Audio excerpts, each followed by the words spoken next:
नरेंद्र मोदी हे रविवारी 9 जूनला सलग तिसऱ्यांदा पंतप्रधान पदाची शपथ घेणार आहेत. दिल्लीत मोदी सरकारच्या शपथविधीची तयारी धडाक्यात सुरू झाली आहे. देशाच्या राजधानीचे जणू एखाद्या मोठ्या किल्ल्यात रूपांतर झाले आहे. संपूर्ण दिल्लीमध्ये नो फ्लाइंग झोन घोषित करण्यात आला आहे. त्यामुळे 9 आणि 10 जून रोजी कलम 144 लागू राहील. राष्ट्रपती भवनाभोवती NSG कमांडो, ड्रोन आणि स्नायपर तैनात करण्यात येणार आहेत. भाजपचे ज्येष्ठ नेते नरेंद्र मोदी हे उद्या म्हणजेच रविवारी 9 जूनला सलग तिसऱ्यांदा देशाचे पंतप्रधान म्हणून शपथ घेणार आहेत. काल NDAच्या घटक पक्षांची महत्त्वाची बैठक संसद भवनच्या सेंट्रल हॉलमध्ये पार पडली. यावेळी नरेंद्र मोदी यांनी NDAचा संसदीय नेता म्हणून निवड करण्यात आली. त्यानंतर नरेंद्र मोदी यांनी राष्ट्रपती द्रौपदी मुर्मू यांची भेट घेतली. राष्ट्रपतींनी त्यांना सत्ता स्थापनेसाठी निमंत्रण दिलं होतं.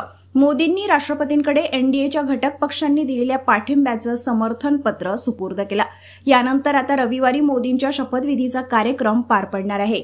या शपथविधीच्या पार्श्वभूमीवर प्रशासकीय पातळीवर घडामोडींना वेग आला आहे. जय्यत तयारी करण्यात आली आहे. याच पार्श्वभूमीवर राजधानी दिल्लीमध्ये कडेकोट सुरक्षा बंदोबस्त तैनात करण्यात आला आहे.